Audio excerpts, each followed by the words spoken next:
नमस्कार, मी अनिकेत गायकवाड पुढारी न्यूजच्या एक्सप्लेनर व्हिडिओमध्ये आपलं मनापासून स्वागत करतो। दक्षिण भारताचं प्रवेशद्वार म्हणून सोलापूर जिल्ह्याची ओळख आहे। त्याचबरोबर सोलापूर जिल्ह्याला कधीकाळी मुख्यमंत्री आणि उपमुख्यमंत्री पद भूषवणारा देखील जिल्हा म्हणून ओळखला जातो। मात्र 1952चा अपवाद वगळता पूर्णतः सोलापूर जिल्हा जो आहे तो काँग्रेसचा बालेकिल्ला म्हणून ओळखला जायचा। खरं तर 1995 साली भाजपाकडून पश्चिम महाराष्ट्रातला पहिला खासदार या भाजपाने लिंगराज वल्ल्याळ म्हणून दिला होता। त्यानंतरनं जर आपण बघितलं गेलं तर केंद्रामध्ये अनेक पद जे आहेत ती केंद्रीय मंत्री सुशीलकुमार शिंदे यांनी भूषवली। ऊर्जा मंत्री असेल, गृहमंत्री असेल अशी खाती देखील सुशीलकुमार शिंदे यांनी भूषवली आहेत। मात्र 2014ला मोदी लाट आली आणि यामध्ये सोलापूर देखील मागे राहिलं नाही। केंद्रीय गृहमंत्री असलेल्या सुशीलकुमार शिंदेचा नवखे उमेदवार जे शरद बनसोडे होते भाजपाकडून त्यांनी पराभव केला। 2019लाही तसंच झालं। सुशीलकुमार शिंदे काँग्रेसकडून उमेदवार होते, मात्र भाजपाने जे आहेत 2019ला शरद बनसोडेंना उमेदवारी दिलेली नाही। मात्र वंचितचा फॅक्टर जो आहे तो सोलापूर लोकसभा मतदारसंघामध्ये चालला आणि स्वतः प्रकाश आंबेडकर हे वंचित बहुजन आघाडीकडून 2019 साली सोलापूरची लोकसभाच्या निवडणूक रिंगणामध्ये होते। 1,70,007 इतकी मतं प्रकाश आंबेडकरांना मिळाली आणि वंचित फॅक्टर जसं महाराष्ट्रभर चालला तसंच सोलापूरमध्ये चालला आणि काँग्रेसचे जे लोकसभेचे उमेदवार होते सुशीलकुमार शिंदे यांना पराभवाचा सामना करावा लागला। असं एकंदरीत चित्र असताना आता भाजपाकडून युवा आमदार जे माळशिरसचं प्रतिनिधित्व करतायत ते राम सातपुते यांना भाजपाने निवडणुकीच्या रिंगणामध्ये उतरवलं आहे।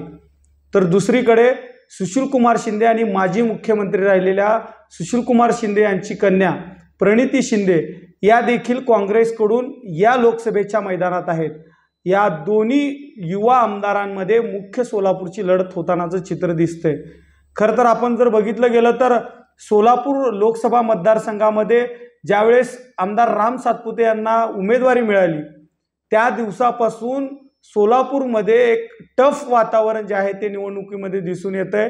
खरं तर लेटर वॉर जे आहे ते दोघांमध्ये उमेदवारी जी राम सातपुतेंना मिळाली भाजपाकडून त्यावेळेसच उपरा आणि स्थानिक हा मुद्दा प्रणिती शिंदेंनी लेटर वॉरच्या माध्यमातून पुढे आणला आणि आपण जर या दृष्टिकोनातून बघितलं गेलं तर त्याला प्रत्युत्तर म्हणून राम सातपुतेंनी देखील त्यांना लेटरच्या माध्यमातून जो टोला मारायचा होता माजी मुख्यमंत्री त्याचबरोबर प्रस्थापित अशा प्रकारचा टोला देखील राम सातपुतेंनी लगावला होता।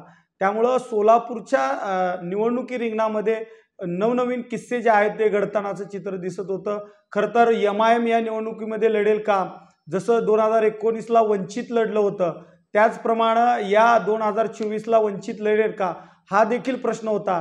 मात्र MIMने माजी आमदार रमेश कदम यांची चाचपणी केली, त्यांच्यासोबत चर्चा केली, त्यांच्या भेटीगाठी घेतल्या, परंतु MIMनं या निवडणुकीमध्ये न राहण्याचा निर्णय जो आहे तो घेतला होता आणि त्यानंतरनं वंचितचे उमेदवार राहुल गायकवाड यांना उमेदवारी देण्यात आली। त्यांचा प्रचार देखील गावागावामध्ये होत होता।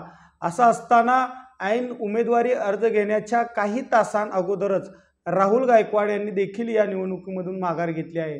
त्यामुळे सोलापूरचं जी लोकसभा निवडणूक होऊ घातलेली आहे त्यामध्ये मुख्य लढत जी आहे ती भारतीय जनता पार्टी वर्सेस राष्ट्रीय काँग्रेस पार्टी अशीच होणार आहे। खरं तर दोन्ही जे आहेत ते युवा आमदार आहेत, त्याचबरोबर दोघांची ही आक्रमक शैली आहे, दोघंही आमदार आहेत।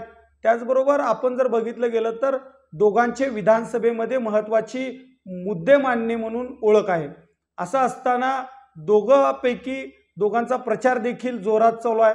खरं तर प्रणिती शिंदे यांना जो वेळ आहे 6 महिन्यापूर्वी स्वतः सुशीलकुमार शिंदे निवडणूक न लढवण्याचा निर्णय घेतले होते आणि जर आपण बघितलं गेलं तर प्रणिती शिंदे ह्या उमेदवार असतील आणि त्यांच्यासाठी काम करू असं ज्यावेळेस सुशीलकुमार शिंदे यांनी सांगितलं त्यावेळेसच प्रणिती शिंदेंचा प्रचार जो आहे तो सोलापूर जिल्ह्यामध्ये होत होता। खरं तर या लोकसभा निवडणुकीमध्ये 6 मतदारसंघ जे आहेत ते प्रामुख्याने येतात।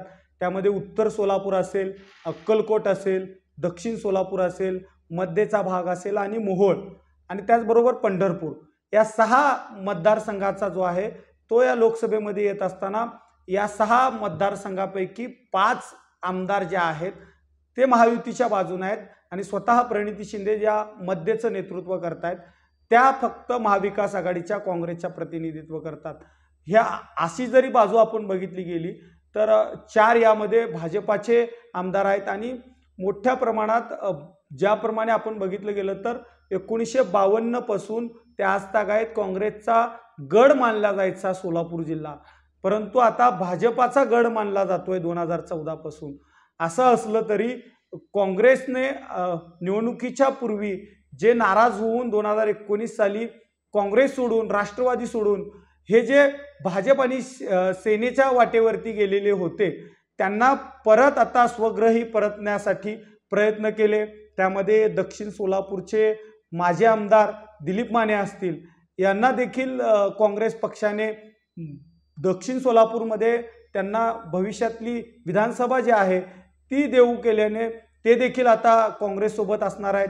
त्याचबरोबर गेल्या वेळेस जो कामगारांसाठीचा लढा चालला होता जे वंचित बहुजन आघाडीला 2019 साली आडम मास्तरांनी बिनशर्त पाठिंबा दिला होता. असं असताना आता आडम मास्तरांनी महाविकास आघाडीचा धर्म जो आहे तो पाळत असल्यानं त्यांनी देखील प्रणिती शिंदेंना पाठिंबा दिलाय. तिकडं दुसरीकडे भगीरथ भालके जे भारत भालके आमदार होते त्यांचे पुत्र ते देखील आता प्रणिती शिंदेंना पाठिंबा देणार आहेत.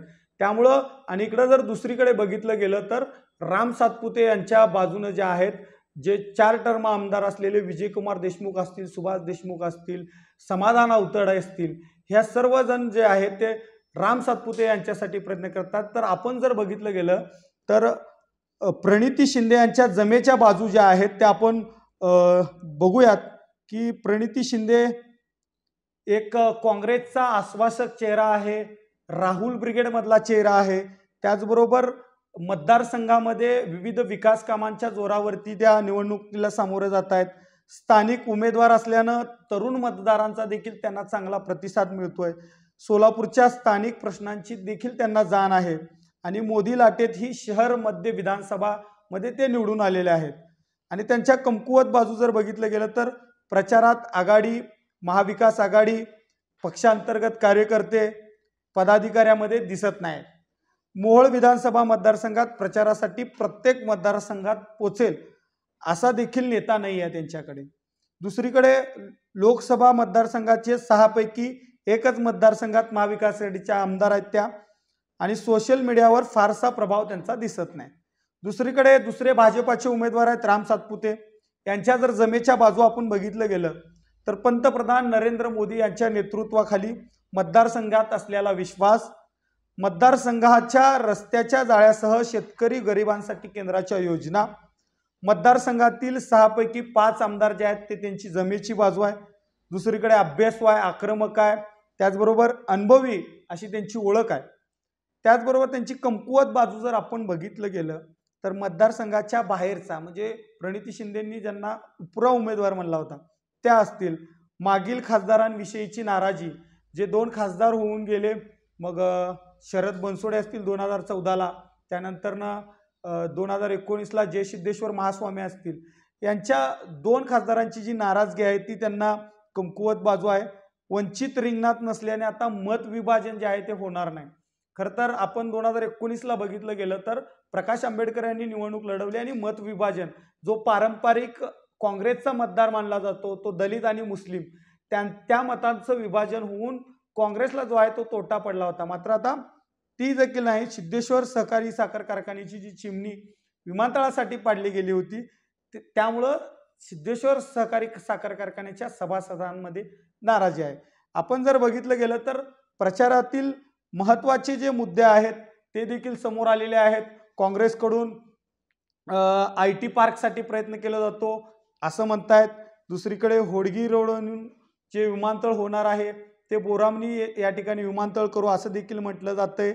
सोलापूरच्या जो पाण्याचा प्रश्न जो गांभीर्याने महत्त्वाचा आहे तो देखील काँग्रेसकडून मांडला जातोय. खरं तर मराठा आणि धनगर समाजाच्या आरक्षणाचा प्रश्न देखील काँग्रेसने या निवडणुकीमध्ये आपल्या प्रचारातील ठळक मुद्द्यांमध्ये घेतलेला आहे. तर हमीभावाचा प्रश्न देखील त्यांनी घेतलेला आहे. आणि भारतीय जनता पार्टी म्हणजे राम सातपुतेंकडून पंतप्रधान नरेंद्र मोदींची जी मोदी गॅरंटी आहे ती देखील सांगण्यात येते आहे. दुसरीकडे PM घरकुल योजना असेल, मोफत जे गरिबांसाठी धान्य मोदींनी घरोघरी दिलं तो देखील मुद्दा घेतला जातोय. काश्मीरमधील 370 हटवल्यानं मोदींनी जे देशासाठी केलं ते देखील 3 तलाक कायदा असेल, राम मंदिरांची उभारणी, हे मुद्दे घेऊन राम सातपुते या निवडणुकीमध्ये सामोरे जात आहेत. खरं तर आपण बघितलं गेलं तर ही निवडणूक जी आहे ती एकदम रंगत चाललेली चित्र आपल्याला दिसतंय.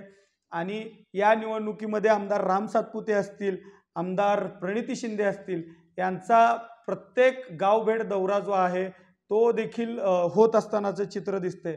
मात्र प्रणिती शिंदे यांच्या आई 2004 साली भाजपाच्या सुभाष देशमुखांनी पराभव केला होता आणि 2014 ते 2019 साली भाजपाने जे आहे ते दोन्ही नवखे उमेदवारांनी पराभव केला होता. मात्र असं असलं तरी सोलापूरचं राजकारण जे आहे ते दिवसेंदिवस तापत होत चालल्याचं चित्र आपल्याला दिसतंय. आणि या एकंदरीत याच्यातून 2 युवा आमदारांमध्ये सोलापूरची मुख्य लढत जी आहे ती होत आहे. खरं तर 2019चा जर आपण विचार केला तर 2019 साली भाजपाचे जे जय सिद्धेश्वर महास्वामी होते त्यांना 5,24,985 मतं जी आहेत ती मिळाली होती. सुशील कुमार शिंदे जे काँग्रेसचे उमेदवार होते त्यांना 3,66,777 मतं मिळाली होती. आणि तिसरा जी तिरंगी लढत होत होती ती त्यामध्ये प्रकाश आंबेडकर होते आणि त्यांना 1,70,007 इतकी मतं मिळाली होती. त्यामुळं सोलापूरचं या येणाऱ्या लोकसभा निवडणुकीमध्ये काय चित्र असेल हे पाहणं महत्त्वाचं असणार आहे. कारण या निवडणुकीमध्ये 2 पक्षांमध्ये जी आहे ती मुख्य लढत होते. यावेळेस वंचितचा उमेदवार नाही आहे. वंचितच्या उमेदवाराने यावेळेसची निवडणूक जी आहे ती उमेदवारी अर्ज माघारी घेतलेला आहे. त्यामुळे 2 मुख्यतः पक्षांमध्ये लढत होते. खरं तर आई आणि वडिलांचा झालेला आई आणि वडिलांचा झालेला जो पराभव आहे त्याचा वचपा प्रणिती शिंदे काढणार का? आणि 2 वेळेस भाजपाने या ठिकाणी विजय प्राप्त केला आहे आणि तिसऱ्या वेळी हॅट्रिक साधत राम सातपुते विजय होणार का? याकडेच आता सोलापूरकरांचं लक्ष जे आहे ते लागून राहिलंय. अनिकेत गायकवाड, पुढारी न्यूज, सोलापूर.